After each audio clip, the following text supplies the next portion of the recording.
આ તળાવનું પાણી આવે છે, તળાવ ઓવરફ્લો થયું છે ને તો બહાર જાય છે પાણી આ બધું. તો શ્રેય કે અમારા વિડીયોમાં આવવાનું છે તો જો એ બહાર આવી ગયું અને ચારે તો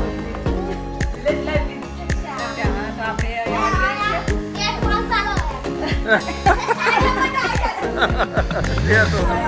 તો આ રીતના પાણી અમારી નદીની અંદર આવી ગયું છે અને ઘણો બધો વરસાદ પણ પડે છે. તમારે ત્યાં પણ નદીમાં પાણી આવ્યું હશે તો જરા કોમેન્ટ કરી દેજો. અને જો થોડોક નજારો બતાવી દઉં આ રીતના. તો પહેલાં તમે દર્શન કરી લો જય મહીસાગરમાં. તો તમને હું આજે અમારા ગામનું થોડું લોકેશન બતાવીશ, કેમ કે કાલે ઘણો બધો વરસાદ પડ્યો છે અને જો આ તળાવનું પાણી આવે છે, તળાવ ઓવરફ્લો થયું છે ને તો બહાર જાય છે પાણી આ બધું મહીસાગર નદીમાં જો.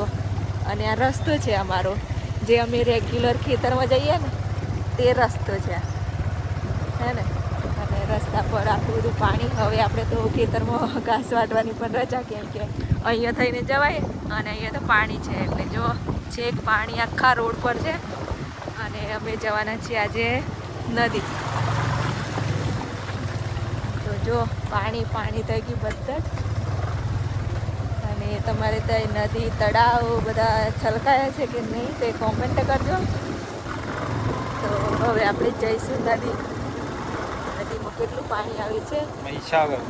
તો અહીંયા આપણી નદી છે મહીસાગર નદી. ગામ ગામ પૂછપૂછ કરો તો બધા ગામ ગામ કહે છે તો ગામ તમે અહીંયા વાંચી લેજો પહેલાં, પછી કોમેન્ટ કરજો. બધા વિડીયોમાં બધા કહે છે કે દક્ષાબેન તમારું ગામ ગામ, તો મેં તમને ગામ બતાવી દીધું છે બોર્ડ.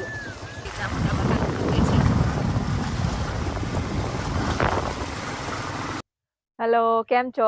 તો બધા જ મજામાં હશો. તો તમને સરસ એવું દેખાતું હશે મારી પાછળ કે હું આવી ગઈ છું અમારા ગામની મહીસાગર નદીના કિનારે. તો જો અત્યારે ઘણું બધું પાણી આવી રહ્યું છે અને અમે આવ્યા ત્યારે તય હતું અને અત્યારે જો અમારી નજીક આવી ગયું છે. તો આ રીતના પાણી અમારી નદીની અંદર આવી ગયું છે અને ઘણો બધો વરસાદ પણ પડે છે. તમારે ત્યાં પણ નદીમાં પાણી આવ્યું હશે તો જરા કોમેન્ટ કરી દેજો. અને જો હું થોડોક નજારો બતાવી દઉં આ રીતના. તો પહેલાં તમે દર્શન કરી લો જય મહીસાગરમાં. અને જો ઘણા જ જોરમાં પાણી અહીંયા જાય છે હે ને. તો આ રીતના મહીસાગર નદીની અંદર પાણી આવ્યું છે અને આ છે અમારી મહીસાગર નદી. તો તમે પણ જણાવજો કે તમારા ગામમાં નદીમાં પાણી આવ્યું છે અને કેવો વરસાદ છે. તો જો અમે મહીસાગર નદીના દર્શન મેં તમને કરાવી દીધા અને અમારી કુળદેવી ચામુંડા માતાનું મંદિર પણ રસ્તામાં છે તો તેમના પણ તમને દર્શન કરાવીશ. તો જો આ છે પહેલાં ગેટ હે ને.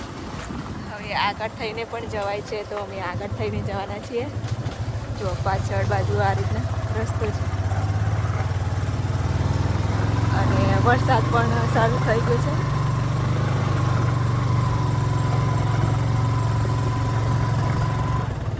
જો ફાઇનલી આપણે મંદિરના મેદાનમાં આવી ગયા છીએ અને આ છે આપણું મંદિર.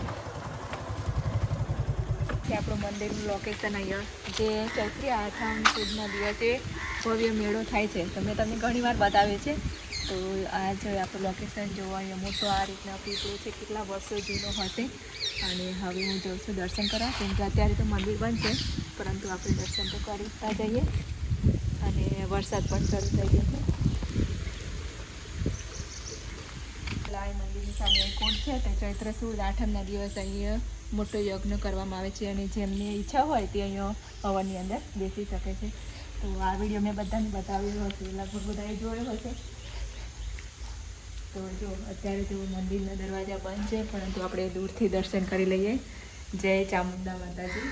આ અમારા કુળદેવી છે તો તમને પણ મારા ગામના કુળદેવીના દર્શન કરાવીએ. ચલો બતા. તો જો અહીંયા આ રીતના પેલા બોલાવે છે તો આપણે તો જઈશું હવે. આવી જાઓ. તો જો આપણે હવે અહીંયા આવવાના છીએ શ્રેયનગર.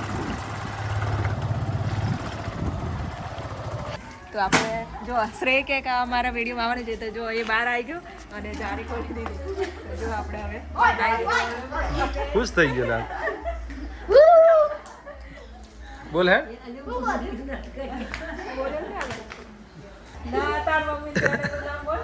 Village life with Daksha. હા તો આપણે આવી ગયા છીએ અને વરસાદ હોય એટલે આપણે તો એકબીજાને ઘેર આ રીતના જવાનું હોય. વરસાદમાં બીજું કંઈ કામ ના હોય તો આ બોલાતા હતા એટલે અમે આવી ગયા હે ને.